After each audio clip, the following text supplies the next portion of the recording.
Hello, my friends, and welcome to The Two Trees. We're here to talk about angels, demons, ghosts, the pagan gods, and the weird corners of the Bible. We're talking about the beliefs of the ancient world, the way that they talked about the supernatural world, all to help you understand the people and the context of Scripture, to be able to engage in a deeper level, or we hope so, with the text of Scripture. But most important of all, we're here to show you Jesus as Deuteronomy 10:17 describes him. The Lord your God is the God of gods, the Lord of lords, mighty and awesome. Can I get an amen? Amen. I'll take it. All right, my friends, I'm excited that you're here. I am John Dillon, and I am here with Martin Listener. Hey, y'all. Mary Ellen, Mary Grace, Don't do it. Mary something. Don't do it. No, just Rose. Mary. Rose Ann. Rose Mary. Mary I knew it. Mary. Rosemary. Shame knee. My friend from Israel, and then also Jacob the Kessling. Yes, sir. You got your name today. The Kessling. Finally. The one Kessling. and only. In the end. The few. The proud. Yes. Yeah, that was not your branch. What's it the was Army's Army. thing? Yeah. Yeah, that's not Marine stuff. I mean, I highly appreciate all branches of service, but yeah, there are some we make fun of. Not Marines, but Yeah, they're too big. Yeah. Take that, Coast Guard. yeah. No, I've seen some Coast Guard guys. I wouldn't mess with them either. Anyway, I'm excited that you guys are here. Our Facebook community has been having fun. So if you're enjoying our podcast, I would encourage you to share it.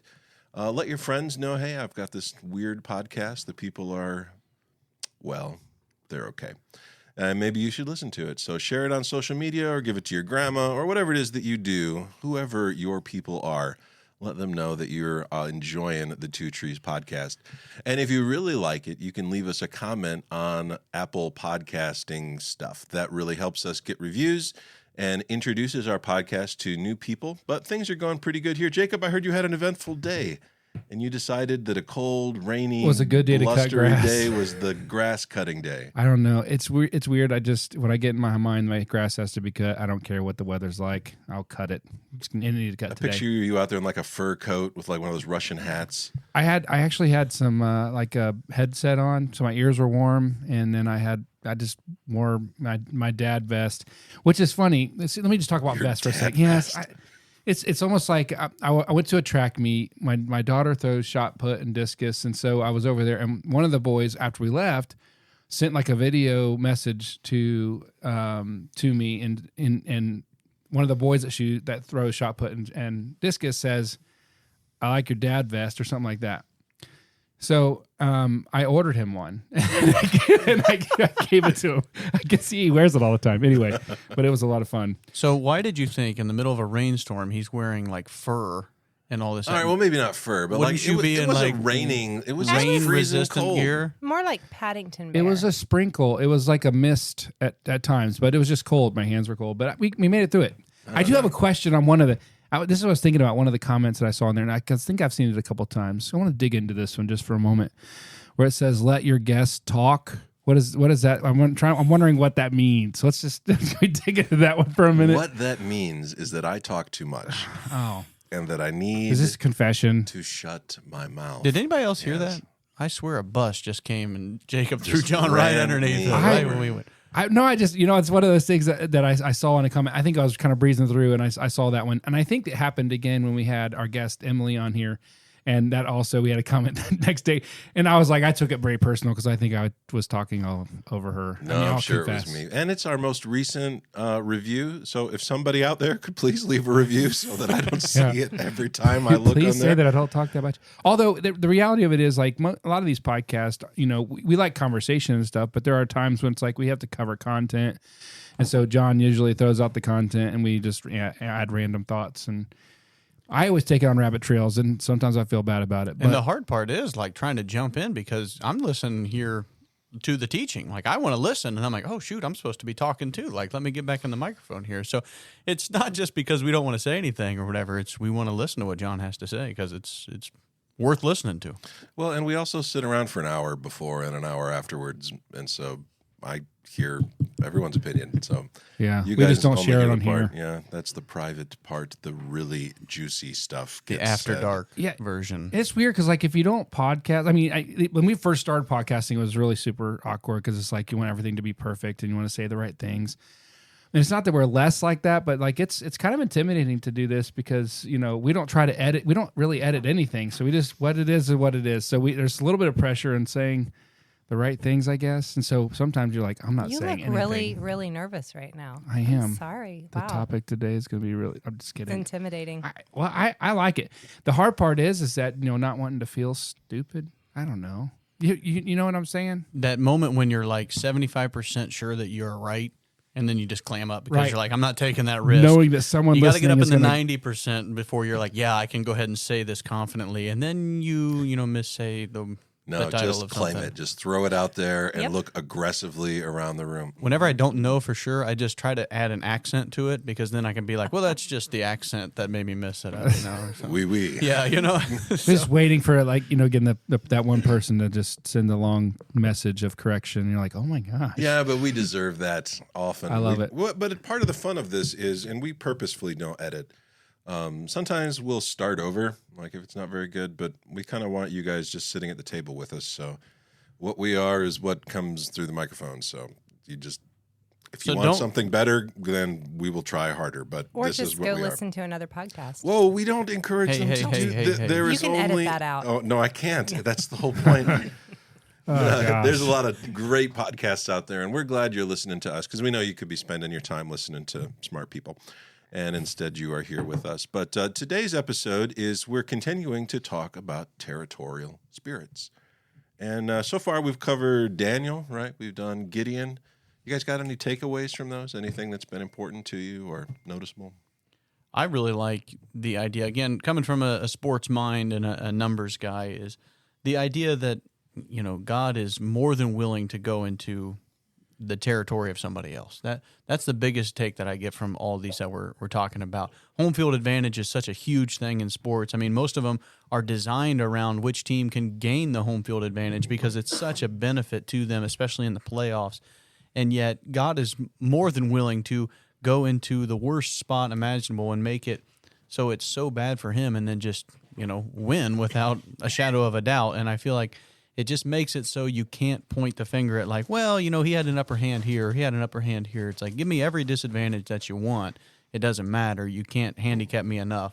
And so I think that's really something that's been cool. And we've gone through a couple of different stories now, but you can just see it throughout all the rest of Scripture that this stuff happens. And it's, God's leaving no doubt when he's coming through that he's going to be the victor no matter when or where we are. So that really resonates with me because, when I take it to heart, is like when you're going through something or you're dealing with something, is like, is this disadvantage more or less than him going into with what we were talking about with Gideon and at Daniel?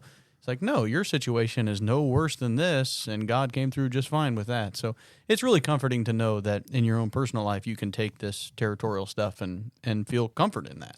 I think I saw, or I may have said this in the last one, but I really do love the idea that though you have these nations or territories created in Genesis 11, what you have with Abraham is later on in chapter 16, 15, he says, look east, north, south. I mean, anywhere you go. You trying to remember what the directions were? Yeah, north, south, east, west. Yeah. Never eat soggy waffles. Yes. I forget what So that was. terrible. But look, anywhere you go, this is going to be yours. So this idea of this not even going to be a battle or fight, wherever you're going to go, this is going to be the space. And like, though there are these territories, that doesn't really matter because he's the God of all gods. And this is my people. I'm going to bless them. And everywhere they go, they're going to be a blessing. And I love the idea that this is an inclusive message of victory and inclusiveness for all the world to go into. This isn't about taking over and destroying necessarily at this point in time. This is about bringing life and light into dark and dead places. So I know that's not necessarily, when I think about territories, it's not necessarily talking about what we've been talking about, but in my mind, I'm thinking as we're going through Genesis and at church, and just as I read past these things and thinking about these territories and territorial spirits, that this jumps out at me where it wouldn't have before. So this has really been a neat thing just to think that way as we move into the text. So I love that part. Yeah, and part of our goal, our only goal here really is to glorify Jesus. And that is, in the text, we want you to see what did this mean to the ancient peoples? What did they think was going on? And then also, how can you apply this to yourself? Like, how is God being good to you? What's The best Lord? part. Yeah, well, maybe. I get tired of me pretty quickly. I like thinking about, older stories, and I get really into it. But the people that we're talking about today are probably the bad guys of the Old Testament. Like, if you had to pick like one people who were consistently not nice, it's the Philistines. I thought it was Satan. Well, that would be plural, Rose, and we're talking about bad guys, plural. That's just one dude, but he is the bad guy. He is the ultimate mover in the darkness of the evil that's there. But Philistine, even the word Philistine today, like if someone calls you a Philistine, they don't mean. I don't know what they mean. It has a compliment. Yeah, they don't. They don't mean it positively. It's a sort of negative like thing. uncultured and rough around the edges. Yeah, which is weird because the Philistines weren't. They weren't. It's They were- a misnomer. They for were sure. really a lot more culturally classy than the Israelites were. They had all of the modern gizmos and gadgetry that. aplenty. Yeah, they. Oh, I see what you did there. Good job.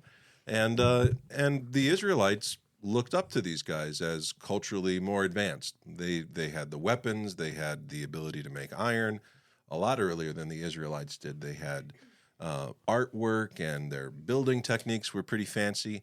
But the Philistines aren't a made-up people. They're a historically real people. The Bible doesn't take place in an imaginary world, but in the world of real history. And we know not as much about the Philistines as I wish we did. But I'll tell you the cliff notes of what I know. That during the end of the Bronze Age, something happened. We don't know what happened, but the whole world seems to have fallen apart.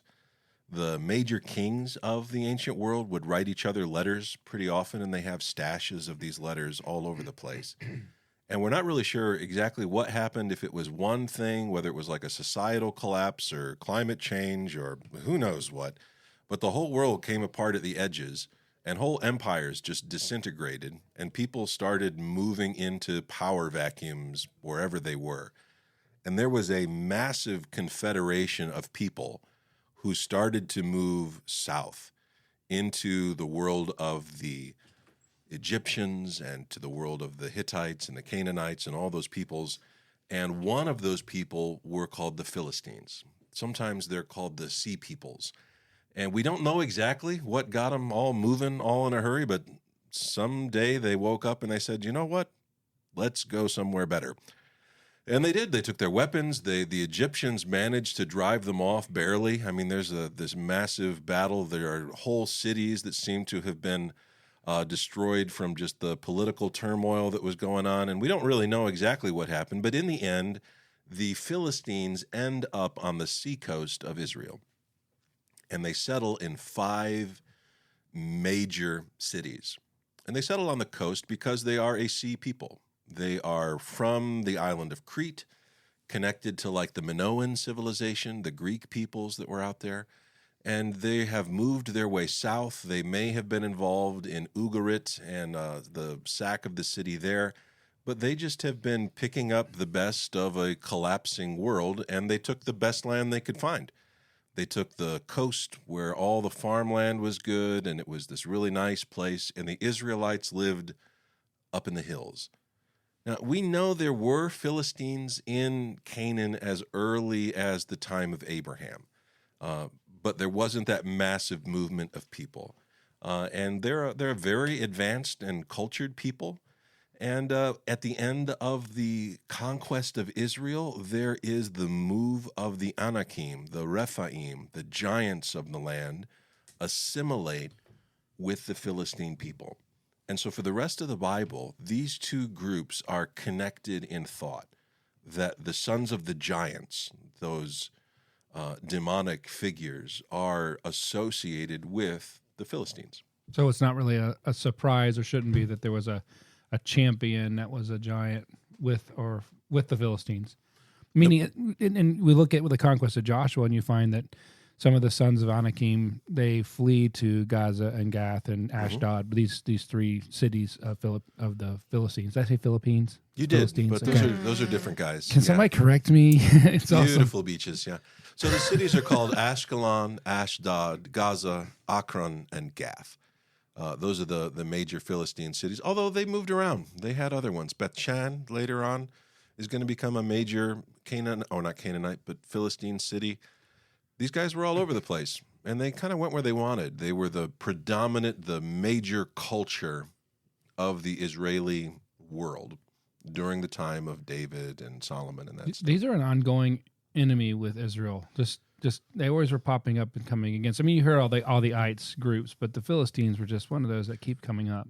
Yeah, and that's because they were really movers and shakers in that world. Everybody looked at these guys as a threat, as a very powerful people. Am I correct in thinking, this is just off the top of my head, but I remember, this is terrible, I don't know for sure, but I remember, didn't David kind of join them for a season? Mm-hmm. Okay. Yeah. I thought so, and then they kind of kicked him out. Yeah, they weren't very trusting of him. For a guy who made his reputation by killing Philistines, yeah, that's right. they weren't huge fans there towards the end. But the storyline is convoluted and it's confusing, and the Bible doesn't give us all the nitty-gritty things that I kind of wish it did. It just gives us little glimpses into this world. And one of the glimpses that it gives us is into their religion. And they worshiped as a nation. They had a national deity. And there's a really great book called The Gods of the Nations, a study in ancient Near Eastern national theology by a guy called Daniel Block. Never met him, but I read your book, so I assume you're listening because all the cool people are. And I loved it. And it talked a lot about how the ancient peoples associated the lands that they lived in as being gifted to them by a spiritual being, that it was their job to serve this being, and that by serving him, he would give them good stuff. Sounds kind of familiar. Yeah, it sounds like that was territory that was given. It's a territory yeah. that this being claimed as his, Mm-hmm. right? And so the Israelites are up in the mountains, and then down in the valley, there's a god called Dagon, who is worshipped by the Philistines. And they said, this is our guy. And the word Dagon for a real long time was thought to be a god of the fish. I think because the Philistines were sea people and everyone just got really excited about this whole sea connection. And the word kind of sounds like the ancient Hebrew word for fish. But we're pretty confident that Dagon is not a fish god. Okay, I have to know. It's like a merman. What is the ancient Hebrew word for fish? I have no idea. I wrote it down and I didn't copy it into my notes here.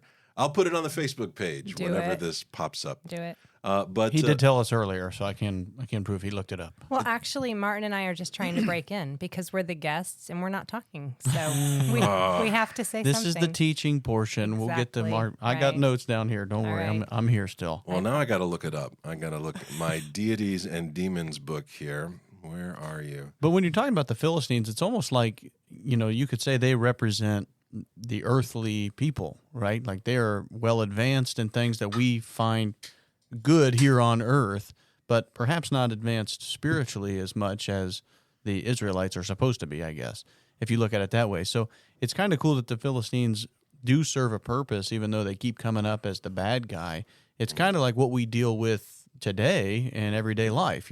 That's the people that we're going out into and you're trying to spread the word with. So I think it's important to say that the Philistines weren't just bad guys back then, but they do represent stuff that we deal with today as well. And maybe I'm off on that. No, I don't think you're off on that. The word is dag, is the word that I was looking for. Well and done. It's the root there for Dagon. But the word Dagon, which is a similar word, is the word for grain.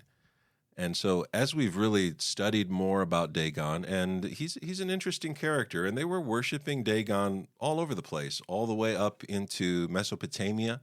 The famous Assyrian king called Sargon attributed his whole conquest of upper Mesopotamia to Dagon. And the Mari texts talk a lot about the god called Dagon. Ugarit has 2 temples in like the top of their city-state, and one of them is to Baal, and the other one is to Dagon. And there have been some pretty cool French excavations up there that describe the end of the city. This is one of my favorite guys' names. He's an Assyrian king, and his name is Shupi Umaluma. And that was in the Nice. running for my son's middle name there for a while, Shupi Umaluma. I bet Aaron shut that down. Yeah, so fast. she wasn't a fan of that. She wanted Jennings. So Well done, Aaron. I went with the plan B and happy wife, happy life and all that. And so Shupi Umaluma will be the next dog. And so I'll take what I can get. What do you call that for short? Snoopy. No. Hang on. Yeah, but Shupi Umaluma or the second is a Hittite king. And he was the guy in charge when Ugarit was disappearing. But this is a god that lots of people were worshiping. The Philistines seem to have just really latched onto this fellow and said, this is our guy. He becomes their national deity. This god is a god of grain. He's a god of harvests. And he's also connected to the underworld, to the realm of the dead. They sometimes called him Bel Pagre, which means the Lord of sacrificial victims, or the Lord of the sacrifices to the dead, which, just doesn't give off that warm, happy, fuzzy Does feeling. it seem odd that pretty much all these gods that we've been talking about, the territorial ones, have something to do with bringing life and taking of life? Pretty much all of them are some kind of harvest or rain, which brings harvest, and then also of the dead or of necromancy or something like that. Is there something to that? I think it's perhaps these people trying to, bring their God into what they're experiencing in life. Instead of understanding what their experience is because of the way God created it. They're saying, well, this guy brings the harvest, but somebody has to bring the death, so it's got to be him too. Yeah, well, it was more than just this is the guy who brings the death. It was this is the guy that you pay with sacrifice to bring life. He is the Lord of the sacrificial victims. You sacrifice to him, and he gives you good things. And so it's more like the mafia. Like you pay the guy off and he gives you good stuff. He keeps you on the up and up. And he's not a nice person, which makes sense, being worshipped by the Philistines, who are also kind of a violent culture. This god, Dagon, appears in several Bible stories. One of my favorite ones is Samson. You remember when they capture Samson and they put his eyes out and there's this giant party where everyone is celebrating that they've finally captured him? That takes place in the temple of Dagon. And so actually in our running for stories about territorial spirits was Samson, shoving the pillars over, and that God more or less just like squashed Dagon's house. And another story where we see Dagon is when Saul is killed in the city of Bethshan. They took Saul's head and they put it in front of Dagon. Now, that's going to become important to the story that we're about to read because it gives you a glimpse into an ancient practice. When you defeated a king, you chop off his head and you place it in the temple. It's a trophy. As a trophy. Yeah. It's a sign of dominance over this power. And that idea is going to be used by Yahweh, by the Lord, and it's going to involve the death of their god, of Dagon. And so we're going to get into this story, and I think it's pretty interesting, but it's not something that they didn't understand. They knew exactly what a severed head in the temple meant. It was the concept of victory over a king, that a great power had been toppled. And so they take his armor and they hang it on the altar of Asherah or Ashtaroth, and then his head is given to Dagon. And so this is how the Philistine ideas worked. They believed that this God was real. They thought of him as their protector. They thought of him as the being who was more or less the king of all the Philistines. So just to recap, when you conquer someone, you take their head off. Mm-hmm. So much foreshadowing right now on the story of Dagon getting ready to happen. Yeah, but it's not something that we do as a culture. Like But it is, though. I think we've talked about this Whoa. before. Whoa, you He need- really wants to break in. No, Go and, ahead. and that's what I was Let's going fight. to bring in about this. But when the last game of the season, especially in football, you're always playing for something, the little brown jug, this, that, and the other. And what you do is the team that wins takes that item and puts it in their trophy room or puts it in their locker room, and that's the victory of the other team. Now, of course, we don't sever any body parts or anything. We use another symbol for that. But it's the same idea. They've conquered the other team, and now they're utilizing that as a trophy and bringing it to their spot, their hometown, their home field, if you will. So I think that idea is still around. with that. And even if you don't do those old time traditions, you win a trophy, right? If you win the team, we understand the concept of trophies for sure, but that concept of cutting, I mean, you killed him, or they found his dead body on the battlefield. The idea, though, of taking it to your boss. So you've never been in a hunter's house before. Oh, man, you're right. When I'm you so wrong. kill a deer, what do you do with its head? You put it right man. above the TV so you can watch your football game and, look at reminisce about the perfect shot. Or fishing. You Yeah. get a nice prize bash, you put him up on the wall, right? So I think that is still around today with You're what right. we do. It has an added element that it has a religious connection. Sure. So I with- genuinely cannot relate to this conversation right now. You don't have anything. There are no dead animals on the walls. in There your are, house? but I certainly didn't. So I have heard bring him rumors down. of a raccoon that is fighting for his Oh, life. in Let's your not talk home. about the raccoon. This- That's just a terrible story. It was There's- awesome. It was a great night, but No, that's a different story. There's two Look, Look, raccoon for those of stories. you who are listening, There's apparently a lot of raccoons there around was here. a It's day Ohio. in this room where we're recording where a raccoon fell through the ceiling. And all of the guys, I wasn't here, so this was not my fault, but He all of just the left. guys who were here, obviously pacifists and carrying sidearms for some reason. Anyway, that raccoon died in a bullets blaze flying of through the glory. walls of the. Shootout at the OK. I bet we Corral. emptied 3 clips. I don't think a drop of blood came from that thing. I'm like, did we miss every shot? There are bullet holes all in the room up here. So if you're It was a ever great like night. not sure what's happening in the podcast room, anything is fair game. Assume it was a raccoon. We finally Assume got it was it. a raccoon. My thought was did that head ever end up in like the king's chambers as a defeat, or what is it to Yeah, their we god? don't know for sure. Some cultures would actually turn the skulls into I was thinking about, like- drinking cups, Okay, or they would be Gross. put or ground up into powder and used for like magical spells and that kind of a thing. okay. So we don't know what they did, but the imagery of you are broken and your head rests as a present for Dagon, for our God, is this very real image that ancient kings were well aware of. It was a sign of national shame and of complete brokenness. Now, that story with Saul ends with a group of Israelites thinking to themselves, they can't have him. They can't have the body of our king, and they sneak in and they steal back the body of their king and bury him beneath a tree. On the Two Trees podcast, it's not. We'll get into that story another day.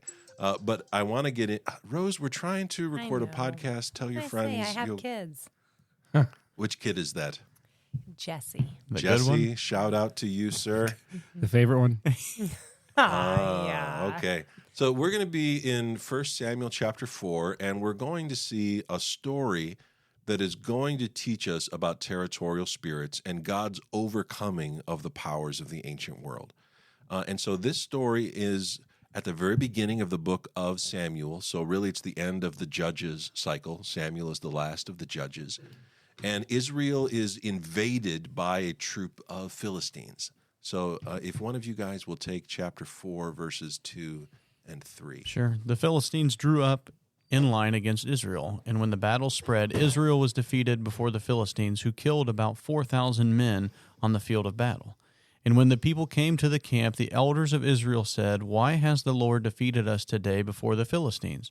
Let us bring the ark of the covenant of the Lord here from Shiloh, that it may come among us and save us from the power of our enemies." Now, I want to show you here that the Israelites are being very pagan in their theology here.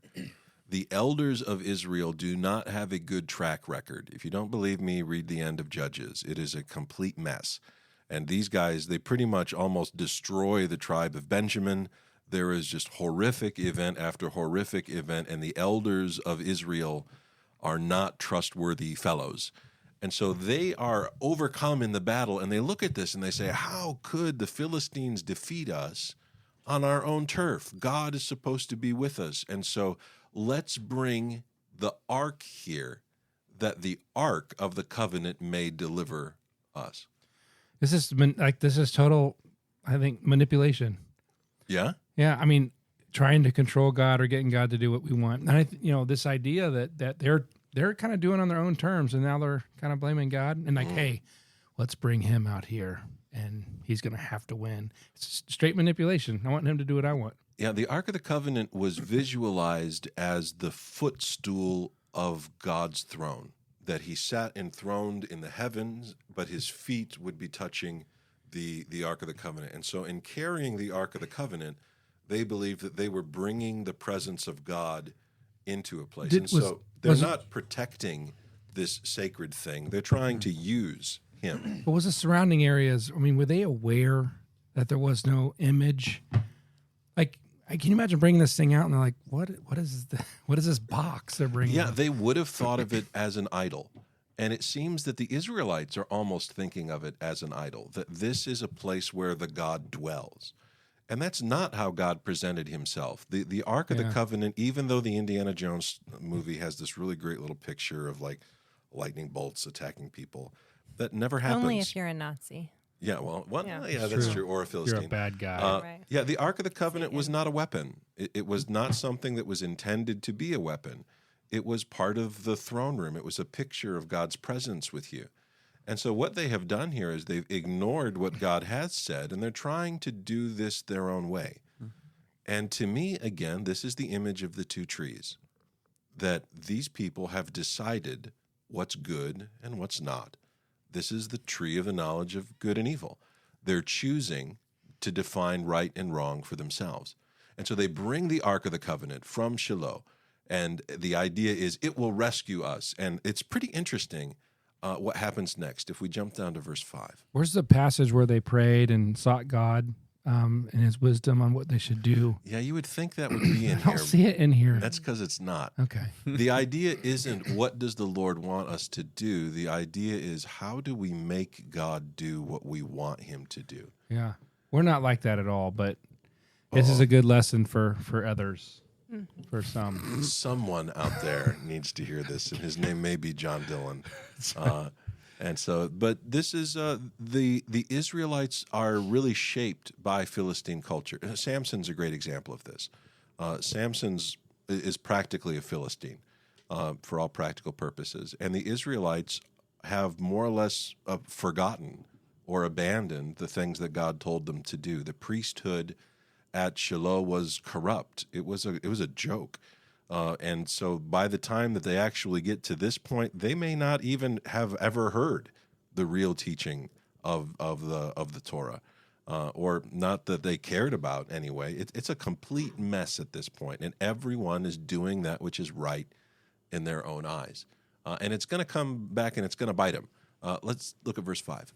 As soon as the Ark of the Covenant of the Lord came into the camp, all Israel gave a mighty shout, Yes. so that the earth resounded. I've had circles in like something's going to happen. Sorry. And when the Philistines heard the noise of the shouting, they said, "What does this great shouting in the camp of the Hebrews mean?" And when they learned that the ark of the Lord had come into the camp, the Philistines were afraid, for they said, "A god has come into the camp." All right, now this is going to give you a window into understanding how the Philistines were viewing what was happening. When they heard that the ark had come into the camp, they didn't think to themselves, "Oh, that's pretty. Oh, what a nice symbol or a symbolic gesture."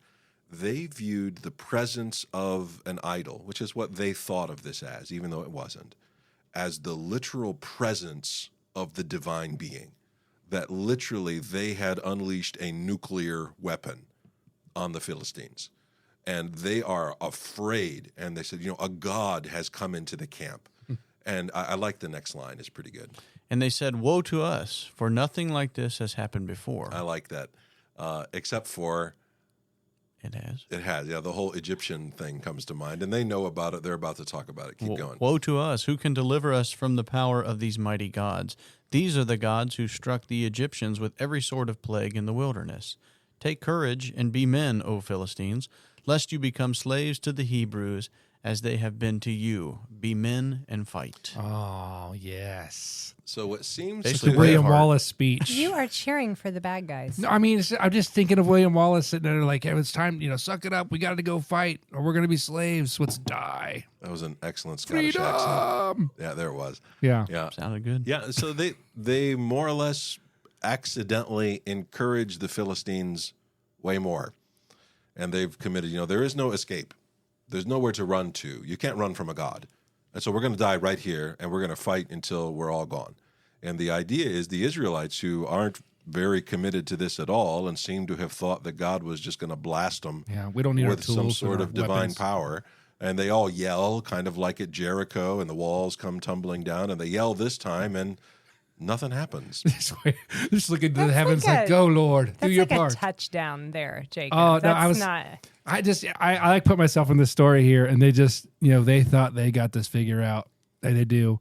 And almost like God's giving a little rumble out there, like, nah, I'm not going to do anything for you. Sorry. So one This of the could be things bad. that we noticed in the Daniel story was that when God allowed his temple to be destroyed, the Israelites had a real hard time understanding this. How could God allow his temple to be destroyed? This is his territory. This is his sacred space. But what we found was that God is not the God only of Israel, but the God of the whole world. And so he begins to protect his people in Israel, that's true, but in Babylon, in the very heart of the darkness, the will and kingdom of God becomes present. And in each of the stories we've seen, in Gideon's story and in Daniel's story, there's this element of a faithful man, some guy who was there to just really do the job. What I really like about this story is that God says, I don't need you to defend me at all. As a matter of fact, the priests who carried it out there, Hophni and Phinehas, they die. The Lord says, listen, you're no priests of mine, even though you're pretending to be. You should have been, but you're not a representative of me. And Israel has abandoned the Lord, and the Lord is, you would think, in trouble here. He's been kidnapped by the enemies, by the Philistines. And there's this moment of, oh no, our God has been Right. defeated. And that must have been how the Israelites saw this. And the Philistines certainly do. But you don't get the idea that God is up in heaven worried about his reputation. He's not worried about it at all. To him, there is something that he knows that they don't know. Mm-hmm. He who sees the beginning and the end. And that's a hard thing for me to wrap my head around, because right now is very important to me. And the way that people view me and the way that I view them, and I think about, oh, they're going to think this or they're going to think that. And the Lord seems to be above the opinions of mankind here. And what he is going to do, he is incredibly confident and says, oh, you want to carry me to Dagon? You go right ahead, my friend. Take me to your nice, comfortable temple. Because the last time that I was there, I knocked that thing over. When it was Samson who was there, and he calls on the name of the Lord, and the Lord squashes Dagon and his whole temple. There is going to be another judgment of God take place amongst the court of Dagon. And John, I think you hit on this a little bit, but I'd like to just reiterate it some. Is when the Israelites were concerned because they didn't understand why God allowed his temple to be taken down, and why God didn't just come in and drop a nuke on these Philistines when they brought the ark out here. And the whole point of what I'm trying to make is that the Israelites are thinking like the Philistines on this. They think that the ark is the nuke, and the Philistines do too. I mean, right. Both sides are convinced that this is a big deal, and God's just like, no, that's not how I operate, right? And so just when you think about it from your own perspective, when the people that you're going against or the people that you're fighting with, and you are thinking on the same way, neither of you are right, because God's got the plan. When neither of you guys are involving what God wants you to do and how God wants you to act and be, you're both wrong, even though you both are convinced that you're right. And, you may be partially right, saying God is in control, but I'm the one calling the shots. And that's what the Israelites are doing. They're saying, yeah, God is almighty and he's in control, but we're going to be the ones that control the action and do what's going to happen here. So it's just an interesting thing when you bring it into today's world. I think, again, I'm applying everything that we're talking to because that's what I do best around here. But it just seems to me like this is something that happens in every fight that I've ever been a part of, or any disagreement that's come up, especially in the church setting. But it's just we don't understand the plans that God has because we're thinking about how it affects us right here and now. So the Israelites lose. Seems like God is lost. He gets carried away. A shameful day and a victorious day for the darkness, for the Does it remind you It of a sounds like- certain yeah. hillside outside of Jerusalem where our Lord is crucified and But- shamed and carried away into the grave, and for 3 days they wait. Well, sort of wait. Yeah. And then the Lord redeems him. Nobody came in to help him. He does this himself, not because we were there to help or because the disciples were so holy.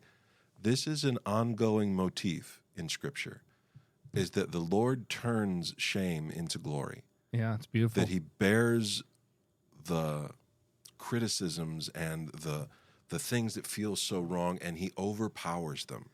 And this is what I really hope people are taking away from our territorial spirits stuff. Are there territorial spirits? Yes, they are. Is that in the Bible? For sure. Are they still around? Yes, I think they are. But God is the God that will walk into the temple of Dagon and humble the proud. There is nothing that is capable of preventing the will of God. And he doesn't need you. And so when he allows you to be involved in it, rejoice, because you're being asked to be involved in the suffering of Christ, in the redemptive story. Not because we're owed it, but because of the love of God and his graciousness. And I've been preaching through 1 Peter about purpose in suffering, and so I'm going to try to not launch into that, but I hope anyone from my church listening to this is like backloading this with my last couple sermons. But yeah, I think this is totally foreshadowing of the crucifixion. So I have a question. They went and got the ark and brought it in like it was, what'd you call it, Martin? A nuke? A nuke. Yeah, they were going to nuke it. Did they have any context for this? Was this just the first time they had ever used the ark for power? Or had they felt power in it? Didn't they take it and step into the Jordan and the waters piled up? Or do I have some symbolism? Did that happened? Okay. The leader stepped in. That's true. But I don't have mean, my that Bible was- with me, so I'm winging it here. That was several hundred years ago. Yeah, but they would have known about it. Like they might have genuinely. I'm not saying there was power in the ark because the Lord, debunks that. But in their defense, they might have been working with what they had at the moment, and it was an ark. I think what they did is they attempted to remake God into what they wanted him to be. Mm-hmm. They're not interested in being servants of the Most High. They're interested in God serving them. I mean, even the pagan Philistines seem to be a little bit more religious than that. And so, yeah, I think that you're right, Eve. This is the worldview that they had.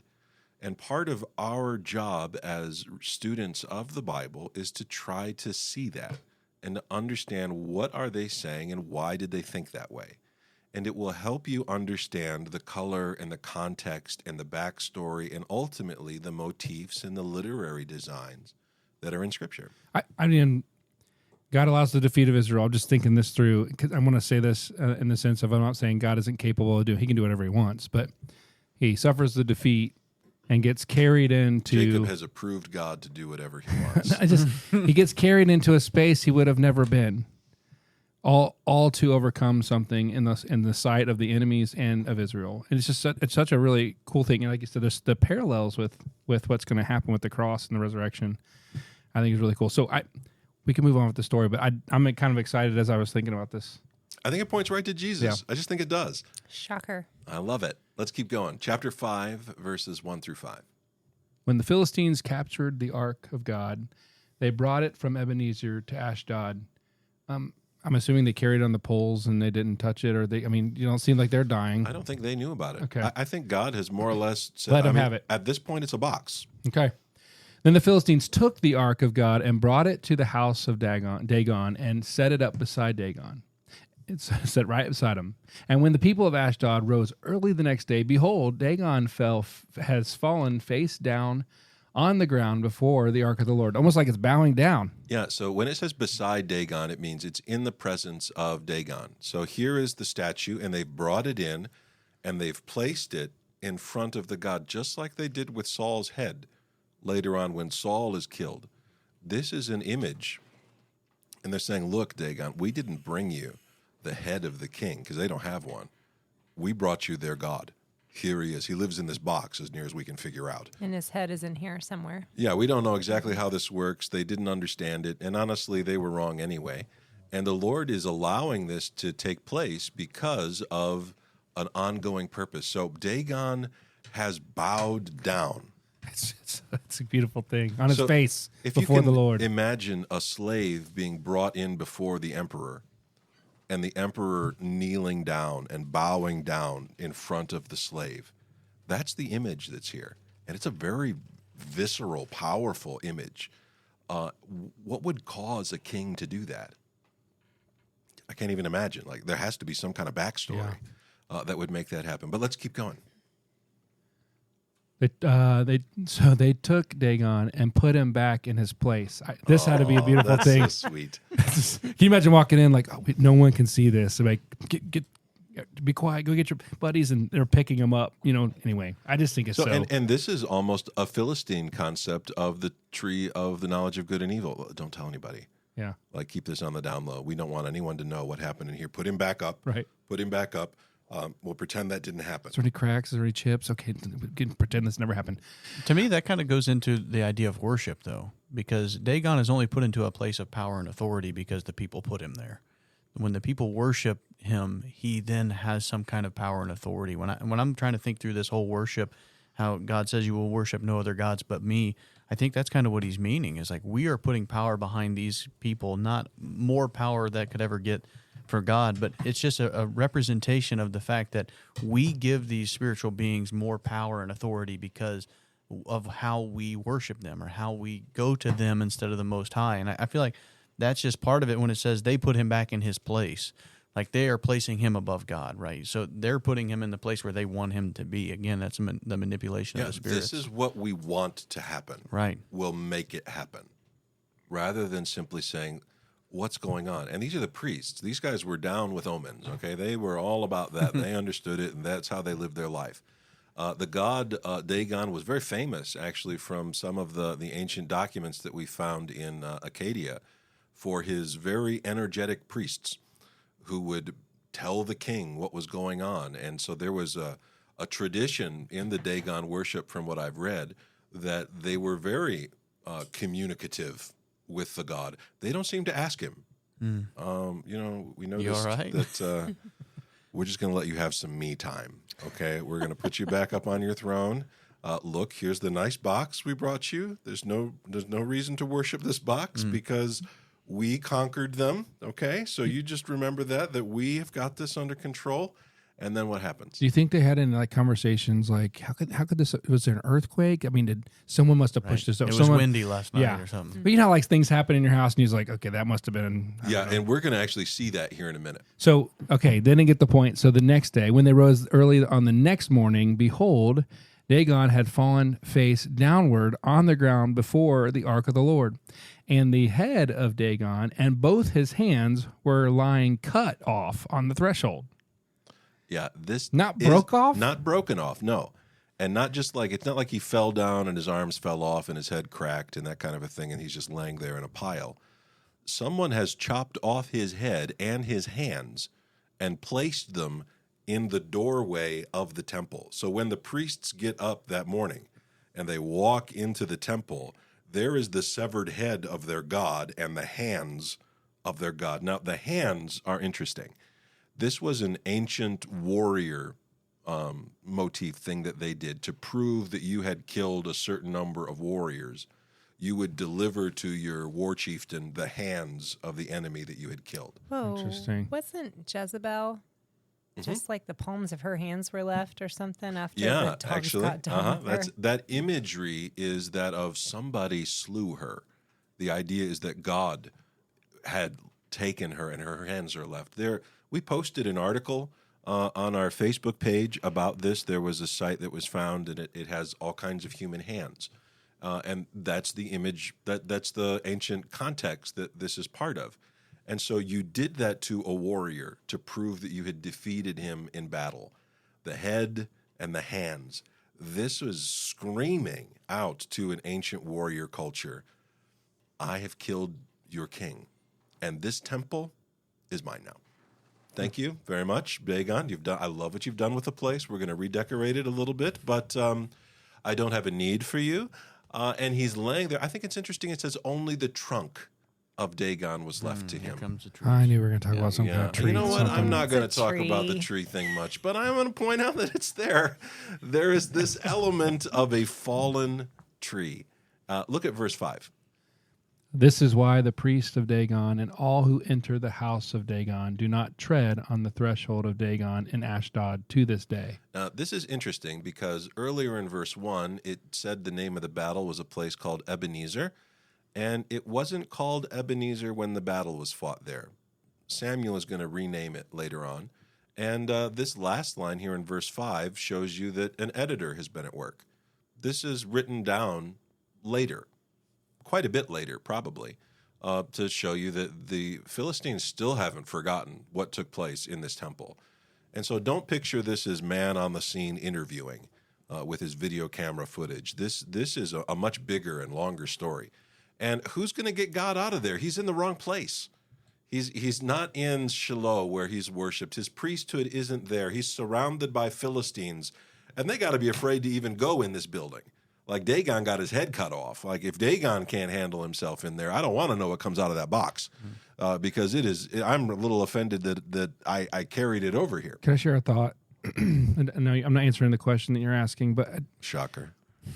Israel brought the ark out to take care of the Philistines, and God doesn't. He takes care of Dagon, and he spares the Philistines. I was thinking about that. Like the battle is against the God of darkness, the Philistines. a spiritual wickedness Yeah. in the high places. Not flesh and blood. Not flesh and blood. Yeah, this is this storyline runs Jacob, through that's good, the whole scripture. Do you like that thought? was good. I know Martin didn't connect with it. I How like about it. you? I'm just Rosemary. wondering why. Thank you for using my real name. It's a I'm great just name. wondering why the last verse 5. We only do this because it bothers you. I like know we that. all know what your name Honestly, is. it's Yeah. like we're all in elementary school or something. It was the Just, There are best- times. best if you years, ignore yeah. him, he will stop. Yeah. Except not so much. Go ahead. Verse 5. It's It's just like not they've true. never heard of a pronoun. This is why the priest of Dagon and all who enter the house of Dagon do not tread on the threshold of Dagon in Ashdod to this day. They're really driving home who the priests were, what the house was, and who that threshold actually belonged to. That's right. You know, or who they thought it belonged And to. by I should say. emphasizing Three them, you're times, thrice. emphasizing their defeat. Tree of life somehow. Got to refer to a tree. Moving on. It sounds like tree. Yeah. Take 3 One, two, tree. tree. H out. Yeah. All right, I see where this is going. Let's go to chapter 5 This is and terrible. verse 6. The hand of the Lord was heavy against the people of Ashdod. I want to stop there for just a second, just in case we got any Bible word nerds out there. You should read this text, like going all the way back to like the death of Eli, and follow that word heavy, because there's some interesting things going on with the word heavy. We're not going to get into it here, but there's Easter eggs hidden in the text here. Go ahead. After I said he didn't mess with the Philistines, now I'm going to read this passage. It's fantastic. Do it. Look, that's why it wasn't in the notes. And he terrified and afflicted them with tumors, both Ashdod and its territory. And it's what? Territory. Why? Because we're talking about territories. Because this is about Dagon. This is the space that he's supposed to protect.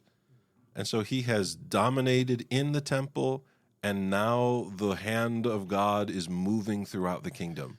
So maybe he took Dagon out, and then he was going to show them this isn't Dagon punishing you. This is the Lord. Yeah, we're gonna. There's a lot of desire to deny that God is involved in this. Trying to figure out how I can tie my point I made back in here, Just but I have a hard backpedal, time. I know. David. I'm sorry. I wasn't right. Okay. You were moving towards a true point, and that is that the true enemy here is not the Philistines. Right. The Philistines are enemies of God because That's what I said.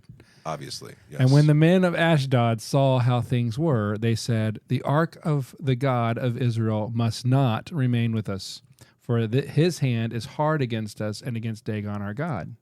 So they sent and gathered together all the lords of the Philistines and said, "What shall we do with the ark of the God of Israel?" They answered, "Let the ark of God of Israel be brought around to Gath." that Fantastic. makes great sense. You know, we've had it long enough. Maybe It's Gath. time to share this Love. trophy Hot with potato. other people. Yeah.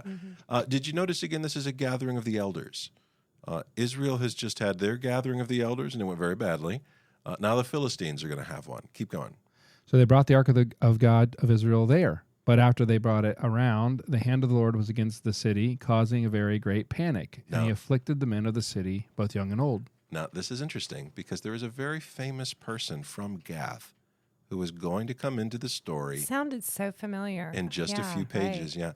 Goliath is from Gath. In his childhood, he would have remembered this happening. And so that moment when he's out on the field and he's taunting the God of Israel is not an isolated incident. He is well aware of who the God of Israel is. And he would have remembered that when he was visiting, it was bad. Yeah. It was real bad. And so there is a very cool connection here to the David story and to the giants that's here. But keep going. I'm lost now. Okay. Okay. And so that tumors broke out on them. So they sent the ark of God to Ekron. Let's send it somewhere else. But as soon as the ark of God came to Ekron, the people of Ekron cried out, "They have brought around to us the ark of God of Israel to kill us and our people." Yeah, so like you brought it here, like get that thing out of here, not even coming into our city. And they sent and gathered together all the lords of the Philistines. So here's a third council that you were. Is it pointing out like that? the This threes they a had to minute ago. keep it in Philistine territory as a trophy? Like we're trying to keep it somewhere. Well, what do you do with it? No one wants to like send it back where it came from because that's a sign of defeat. Surely, maybe your temple is better. Maybe your priests are more efficacious. Maybe, and by the time they get to Ekron, they're like, "Look, we don't even want to try. Maybe he Don't won't have bring that power thing there." in here." And it says, "For there was a deathly panic Couldn't they just throughout destroy the it? whole city. They're terrified of it." Couldn't they just destroy it? I suppose they Melt would it try, down or but something? obviously it has to be thrown into Mount Doom in Mordor, Exactly. and that that's, No one could carry. that's the a ring. different golden object. But I want you to notice this. It says, You are such a nerd. I can't I'm help sorry. it. It It's says, just there. the men who did this. No, go back. For there was a deathly panic throughout the whole city, and the hand of God was very what?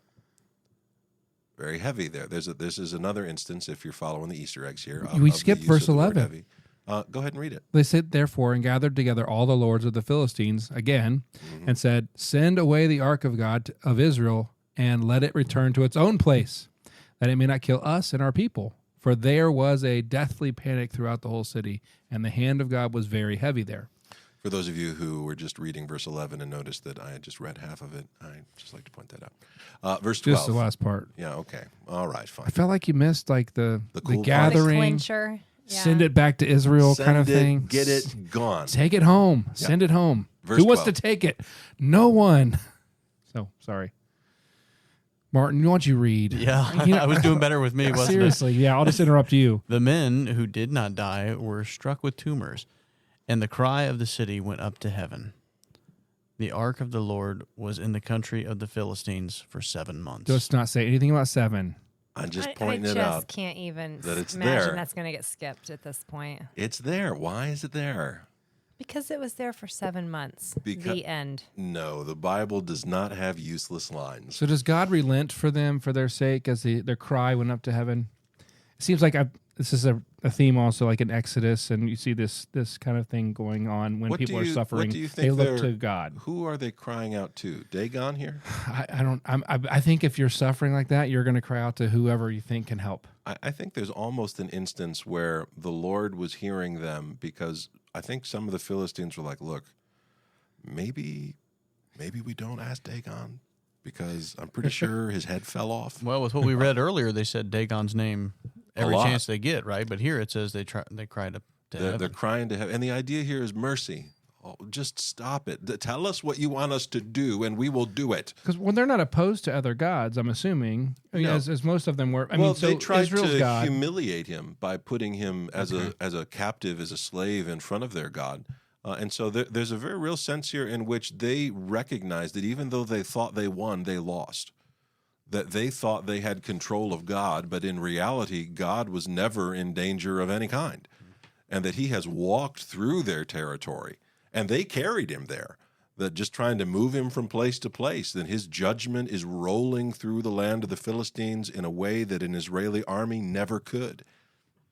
I just think like if God would have put a voice down that says, "Send me back home," and no one had to suffer. But God does his way. I always think this is just me getting into the story. I do this all the time. Like, couldn't there have not been a better way where there should have been so much suffering? But God was doing something more than just trying to find a ride home. God is good. He's not trying to get a ride home. I know. True. He's there for 7 months. That's a long Uber wait. So I want you to see what's about to happen, because the priests of Dagon are going to carry on after this event as though it didn't happen.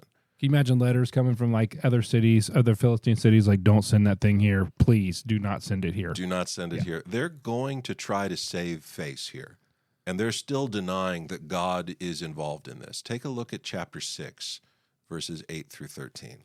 I'll read it so we actually get through it this time. Thank you, sir. Good one. Send it off and let it go its way, and watch if it goes up on the way of its own land to Beth Shemesh. Then it is. You just made Beth that up. Shemesh. Beth Shemesh. Shemesh. This is why I don't read the Old Testament. Then it is he who has done us this great harm. But if not, then we shall know that it is not his hand that has struck us. It happened to us by coincidence. By coincidence. That you can almost hear them grasping at straws. Hope springs eternal. Just so happens that things bad happened when this thing showed up. Now, something strange is going to happen. They're not going to touch it. They are not going to dare to carry this, even though the Israelites seem to have no problem manipulating it and carrying it around. The Philistines have learned to fear the Lord. And so they create a very unusual way of transporting some dairy cows. This object. And so it says, the men did so, and they took 2 milk cows and yoked them to a cart and shut up their calves at home. Have you guys ever been around dairy cows? I have been around cows that have been separated from their calves. They go. It is annoying, and it goes on for a long time. And I'm telling you, not to be a spoiler here, those cows would not go in the opposite direction. And that's what they did here. They're trying to manipulate. Yeah, these cows that should be looking for their calves, which is the natural instinct here of the cow. And by the way, a milk cow is money in this ancient world. Like that's they're giving a treasure here. The Bible calls Israel a land flowing with milk and with honey. And there's a concept here of, don't just give him mules or horses, send him away with a gift for a king, with cows, with wealth. And he's hitched his wagon here to very important pieces of their culture. And then you have this idea of what kind of cows are these? These are cows that are crying out in pain and in loss. And so as the ark is carried back up into the high place, the cows are literally bellowing for the sins of the Philistines. They kind of create this little picture. Tree. Oh, it's not a tree. I just figured it'd be a tree. No, I don't see a tree here. right. If you can find it, I let like me it know, that you though. said that, though, Rose. Yeah. Rose is not a fan. I look at this as like, She's just. we're either going to make this that it's impossible for it to go so we can prove that it wasn't God, or we're going to make it so that if it does happen, which is very impossible, that we know for a fact that it's God. Like this is like the wet fleece thing. Like this is impossible to happen unless it is God. It's a ritual that's being designed here. This isn't just some cows out in the field. This is symbolic, and it is infused with meaning and ritual. And the cows, it says, let's just keep reading. Verse They 11. put the ark of the Lord on the cart and the box with the golden mice and the image of their tumors. Yeah, we're going to skip that, but there's No, some it's really so awkward neat. stuff. I don't think there. I've ever seen that until anyway. Martin, why don't you read? I get distracted. And the cows went straight in the direction of, you did this on purpose, Best Shemesh. along one highway, lowing as they went. Yeah, they're bellowing, they're lamenting. It's an image here. And they're saying, like, you're going to represent what we're feeling. We don't know how to help you. We don't know what you want us to do. And so, in a way, they're like these cows. It will take a hand to guide them. And so you can kind of picture the arcs in the back of, I don't know if, like, there was, like, how do these cows know where to go? Is there an angel, like, on the front, like, giddy up, That's cows? what I'm saying. These cows would not have naturally went away from their babies. And they knew this. The Philistines knew this. And it's in a way that only someone who's grown up with cows, like you have, Yes. would be able to cast Cowgirl. a cowgirl. All right, Plural, cow, singular. a cow's Cowgirl. girl. Jinx. So they turned neither to the right nor to the left, and the lords of the Philistines went after them as far as the border of Beth Shemesh. Now, it doesn't say that Philistine scouts went. Who is following in the train of The the Ark of the lords. The Covenant? Lords. This is humiliating. They are not like, it doesn't seem like from a distance, like slaves behind the chariot of the conquering king. And so I don't know how far a journey this was, but are they thinking that if they do turn even an inch before they make it to the city, that they would be a success and God would lose, right? Is They can somehow say, well, this is just coincidence. yeah, like they have to go all the way until the city limits, and then it's like, okay, they're humiliated. we were wrong. When you're humiliated, you want to have an excuse. When you get skunked by a team, well, they cheated the refs. Anyway, we just want to have an excuse.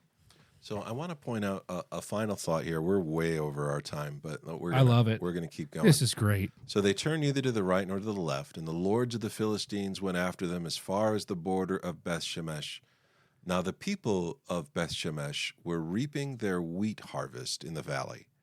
And when they lifted up their eyes, they saw the ark, and they rejoiced to see it. I want to point out here that Dagon is the god of the harvest. Mm-hmm. And that one of the reasons the Israelites were fighting the Philistines is because the Philistines were coming to steal all their stuff. There shouldn't be a harvest. But what has God done? Even while he wasn't present in Israel, he's still caring and providing for his people in a way that Dagon could not. Dagon fails because God destroyed his kingdom here. The Lord walks in and delivers his people like he did in Exodus 12:12. There's a picture here. You don't need to know that they're harvesting wheat. It's a throwaway line, but it's there because it connects back to the story of Dagon and to show you that what Dagon was pretending to be, God is in actuality. There is only one God of gods, one Lord of lords, mighty and awesome.